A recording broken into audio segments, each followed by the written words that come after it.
بھائی وقت دیں حالات کو، حالات بدل جاتے، تبدیلی آ جاتی۔ اللہ تبارک و تعالیٰ کمزوروں کو طاقتور کر دیا کرتا ہے، غریب کو امیر بنا دیا کرتا ہے۔ اللہ تبارک و تعالیٰ ان لوگوں کو جن کی کوئی آواز سننے والا نہیں ہوتا، ان کی چھوٹی آواز کو اللہ قوت دے دیتا ہے، طاقت دے دیتا ہے۔ شرط یہ ہے کہ آپ استقامت کا مظاہرہ فرمائیں، صبر کا مظاہرہ فرمائیں، آپ تھوڑا اپنی زندگی میں ٹھہراؤ لائیں، آپ تھوڑا حوصلہ کریں۔ آپ فوری طور پر وہ راتوں رات امیر ہونا، راتوں رات باوقار ہونا، راتوں رات چھا جانا۔ ہمارے ایک بزرگ فرمایا کرتے تھے، جتنا تیز دوڑو گے نا سامنے سے ہوا بھی اتنی تیز ہی پڑے گی۔ فرماتے تھے اگر بس پہ سیٹ نہیں نہ ملی، پچھلی بس کا انتظار کر لو، چھت پہ بڑی ہوا لگتی ہے، اور اگر تم جلد باز ہونا کہ جانا میں نے ابھی ہے، تو فرمایا پھر چھت پہ بیٹھنا پڑے گا تو ہوا بڑی تیز پڑے گی۔ پھر تھوڑا تھوڑا کر کے، حوصلہ کر کے، احتیاط کے ساتھ آپ سفر کریں۔ اپنی زندگی میں وہ استقامت لائیں جو ہمارے بزرگوں کا طریقہ ہے، وہ حوصلہ لائیں جو ان کو بڑا کرتا تھا، وہ والا ماحول لائیں جس سے ان لوگوں کے اندر طاقتیں آئیں۔ تو بھائی یاد رکھیں، آپ حالات کو وقت دیں۔ حالات کو، آپ چلے گئے ڈاکٹر کے پاس دوائی لینے، اس نے آپ کو دوائی دے دی 1 مہینے کی،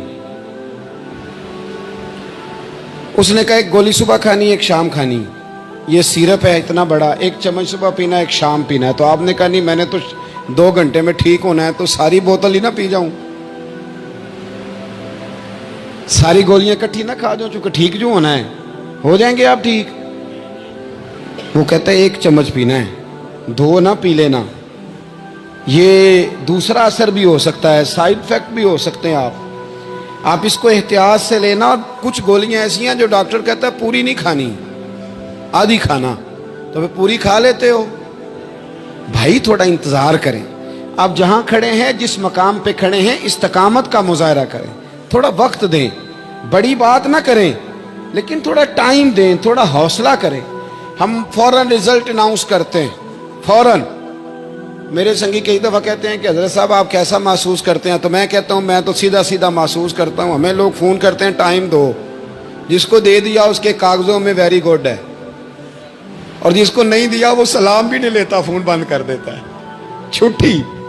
ویری گڈ آپ اس کے کاغذوں میں ہے جس کی بات پہ آپ پورے، اور جس کو آپ کہہ رہے ہیں کہ نہیں ذرا تو پیار کر، محبت کر، تو ٹائم دے، تو وہ اس بات کے لیے تیار ہے۔ تو آپ صبر کریں، آپ حوصلہ کریں، آپ جس سٹیٹس میں، اور زندگی میں یاد رکھیں، جتنا کوئی آپ کو اونچی اور بڑی جگہ پہ بیٹھا نظر آئے گا نا، اتنا زیادہ آزمائش کا شکار ہوگا وہ شخص۔ اس کے لیے روز ایک چوراہا ہے، روز ایک چوک ہے۔ اگر 20 لوگ آپ سے روزانہ رابطے میں ہیں تو آپ ایک جگہ پہ جا سکتے ہیں، یا 2 جگہ پہ 17-18 نے آپ سے ناراض ہونا ہے۔ آپ محسوس کریں اس بات کو۔ آپ جہاں بیٹھے ہیں، جس اسٹیج پہ آپ بیٹھے ہیں، آپ اپنی سیاسی جماعتوں کو دیکھ لیں۔ 10 بندے نکل کے ادھر چلے جاتے ہیں تو 5 نکل کے ادھر چلے جاتے ہیں، تو 6 اپنے الگ ایک گروپ بنا لیتے ہیں، تو 7۔ تھوڑا حوصلہ کریں، وقت دیں۔ حالات وقت پر تبدیل ہو جایا کرتے ہیں، سچائیاں ثابت ہو جاتی ہیں۔ جلد بازی والے ماحول سے نکلیں۔ حوصلہ، توانائی، یہ درست ہے کہ ہم انسان ہیں، کمزور ہیں، ہمیں پریشانی ہوتی ہے، ہمارے اعصاب پر چیزیں سوار ہوتی ہیں، ہم ٹینشن بھی لیتے ہیں، لیکن بہرحال جب آپ کو آپریشن کرانا ہے تو پھر آپ کو تھوڑی دیر کے لیے آنکھیں بند رکھنی پڑیں گی۔ جب آپ کو ٹھیک ہونا ہے تو پھر آپ کو بیماری کو وقت دینا ہی پڑے گا، پھر آپ کو انتظار کرنا ہے۔ اور وقت بہت بڑا منصف ہے، اور بھائی بہت بڑے فیصلے ہو جاتے ہیں، بڑے بڑے انصاف ہو جاتے ہیں۔ اگرچہ وقتی طور پر فضا کچھ اور بنتی ہے، لیکن سچ ہمیشہ سچ ہوتا ہے، حق ہمیشہ حق ہوتا ہے، حق نکھر جایا کرتا ہے۔ بہت سارے جھوٹ اور پراپوگنڈے کے بیچ میں سے سچ میں طاقت ہوتی ہے، وہ خود اپنی قوتیں بنا کے بیچ میں سے اڑ جایا کرتا ہے، اور اڑ کے وہ چھا جایا کرتا ہے۔ اس کے اندر قوت ہوتی ہے، ہمت ہوتی ہے۔ وقت دیں، حالات ٹائم دیں۔ آپ دیکھیں کتنی جلدی حالات بدلتے ہیں۔ بڑا نام ہے امام احمد بن حنبل کا، بڑا تذکرہ ہے، بڑا کچھ ہے۔ پتہ ہے آپ کو کہ امام احمد بن حنبل کتنا عرصہ جیل میں رہے ہیں؟ امام صاحب کو اتنے درے مارے جاتے تھے کہ جب آپ کا کرتا اتارا جاتا تھا تو اس سے خون نچڑ رہا ہوتا تھا. آج ہم مسند امام احمد بن حنبل اے سی والے کمرے میں بیٹھ کے پڑھتے ہیں، اور جب ہم اس کا حوالہ دے رہے ہوتے ہیں تو ہم کہہ رہے ہوتے ہیں تو پتہ میں کتنا بڑا آدمی ہوں، 14 جلدوں کی کتاب میں سے حوالہ دے رہا ہوں. اس بندے سے پوچھو جس نے لکھی ہے، اس سے پوچھو جس نے یہ کمال کیا ہے. اور اتنا بڑا آدمی اور سچا بادشاہ مار رہا ہے. ایک دن اس نے تانا بھی دیا، کہنے لگا احمد بن حنبل مجھے بھی پتہ ہے آپ ٹھیک ہیں اور آپ کو بھی پتہ ہے آپ ٹھیک ہیں، ظلم ہو رہا ہے، زیادتی ہو رہی ہے، پر لوگ آپ کی سپورٹ کیوں نہیں کر رہے؟ دنیا آپ کے پیچھے کیوں نہیں چل رہی؟ کوئی آپ کے ساتھ کیوں نہیں آ رہا؟ تو امام احمد بن حنبل کہنے لگے اتنا ہی کافی نہیں کہ تو میرے اوپر ظلم کر کے بھی مجھے سچائی کہہ رہا ہے، یہ میری جیت کافی نہیں. اور فرمایا اگر تو نے رزلٹ دیکھنا ہوا نا تو تیرا اور میرا رزلٹ جنازے والے دن نکلے گا. حضرت سلطان بہو سے کسی نے کہا تھا زندگی میں بڑے مرید ہوئے، کہنے لگے نہیں، رب دا طالب کوئی نہیں ملیا، جو ملیا طالب زردہ ہو. آئے ہیں لوگ تویز دھاگا لینے، رب دا طالب کوئی نہ ملیا، جو ملیا طالب زردہ. وہ لینے آئے تھے تویز، ہم نے بھی دے کے بھیج دیا، بات ختم ہو گئی. شاہ بقی الدین ابن مخلد کے استاد فرمانے لگے کہ بیٹا تیرا ظرف بڑا ہے اور میرا علم تھوڑا ہے، اگر تو نے صحیح طرح پڑھنا ہے تو بغداد امام احمد بن حنبل کے پاس چلا جا، صحیح طرح پڑھ، پھر وہ تیری تشنگی ختم کریں گے، تیری پیاس بجھا دیں گے، چلا جا. کہتے ہیں میں کشتی میں بیٹھا آنے کے لیے، رستے میں طوفان آ گیا، کشتی کو جانا کہیں اور تھا، چلی کہیں اور گئی. ایک جزیرے پہ ہم اترے. فرماتے ہیں کہ وہاں پیسے ویسے بھی ختم ہو گئے، پتے کھا کے گزارا کرنا پڑا. بغداد کی سمت کا تعین کر کے پتہ کر کے اس طرف میں چلنے لگا پیدل. ہمارا بچہ ماشاءاللہ سے جو ابا جی سے پورے پیسے لے کے جاتا ہے نا پڑھنے کے لیے، اس کا بھی پورا پریشر ہوتا ہے ابا جی کے، آپ کو پتہ نہیں میں پڑھائی کر رہا ہوں، حالانکہ بعد میں پیسے سارے اپنے اکاؤنٹ میں جمع کراتا ہے، ابا جی کو دیتا، لیکن پریشر کریٹ کرتا ہے کہ میں تعلیم حاصل کر رہا ہوں آپ کے حکم پر، لہذا آپ میرا احسان مانیں. معاذ اللہ تعالی. کہتے میں تعین کر کے بغداد کی سمت چلنے لگا، شہر بغداد دی کی یہ نشانی. کہتے میں جا رہا ہوں اس سمت، پتے بھی کھانے پڑے رستے میں. 1.5 مہینہ لگا تو میں بغداد پہنچا. اب میں نے لوگوں سے پوچھا کہ امام احمد بن حنبل کا مدرسہ کہاں ہے؟ جب میں نے کہا نا امام احمد بن حنبل، تو ایک زمانے میں نام بجتا تھا، ڈنکا بجتا تھا. آج جیل میں. جب کہا نا امام احمد بن حنبل تو جس سے پوچھا کہنے لگا چپ کر جا، ان کا ذکر نہ کرنا. تو ان کا نام لیتا ہے جیل ہی جاتا ہے، ان کا نہ نام لینا، خبردار. کہتے میں نے کہا کیا ہوا؟ کہا بادشاہ مخالف ہو گیا، امام صاحب کا دارالعلوم تو بند ہو گیا، وہ تو گھر میں قید ہیں. توجہ ہے میری بات پر؟ یہ ذوق اگر اسٹوڈنٹ کا بنتا ہے نا تو استاد پڑھانے والا نہ بھی نہ ہو تو وہ استاد کے سینے سے علم کھینچ لیا کرتا ہے، کھینچ لیا کرتا ہے. خواجہ فقیر محمد چرائی رحمۃ اللہ علیہ کے ایک مرید تھے، تو حضرت نے انہیں بڑا کچھ نوازا، تو کچھ لوگ کہنے لگے حضرت جی اسی کو سارا کچھ دے دیا ہے. فرمانے لگے بیلیاں ادیاں داواں ہی بڑیاں سن، یہ تو مینوں ریڑک کے مکھن کڈ کے لے گیا ہے. یہ داواں ہی بڑیاں سن. کچھ لوگ ہوتے ہیں نا پیارے، انہیں طریقہ ہوتا ہے دعا لے لیتے ہیں، اور کچھ کہتے رہتے ہیں حضرت جی دعا کرنا، اور دعا لینے والا کام کوئی نہیں کرتے، کہتے رہتے ہیں دعا کرنا. کہتے میں، لوگوں نے کہا کہ وہ مدرسہ بند ہے، آپ کہاں جائیں گے؟ تو میں نے کہا میں کہیں بھی جاؤں، کوئی ذریعہ حضرت تک پہنچنے کا. کوئی ذریعہ نہیں. ان کے گھر کو بادشاہ نے سب جیل بنا دیا ہے، سپاہی دروازے پہ کھڑے. آپ نے فرمایا پھر بھی ایک بندہ کہنے لگا اتنی نیکی کر سکتا ہوں کہ میں تمہیں ان کا دروازہ دکھا سکتا ہوں. آپ فرمانے لگے میرے لیے اتنا بھی کافی ہے، ذکر حبیب کم نہیں وصل حبیب سے، اتنا بھی میرے لیے کافی ہے. اس نے دور سے کھڑے ہو کے کہا وہ جہاں سپاہی کھڑے ہیں نا وہ امام صاحب کا دروازہ ہے. شاہ بقی الدین صاحب کہتے ہیں میں نے کہا تو اب جا، اب دیکھنا میں علم کیسے حاصل کرتا ہوں. صبر دیکھو، استقامت دیکھو، حوصلہ دیکھو. آپ فرماتے ہیں کہ میں نے نا اپنے سر سے ٹوپی اتار کے کسی کو دے دی، اور بال میں نے بخیر ڈالے سارے. ایک جگہ سے 2 جگہ سے کرتا میں نے پھاڑ لیا، ہاتھ میں نا میں نے پیالہ پکڑ لیا مانگنے والا.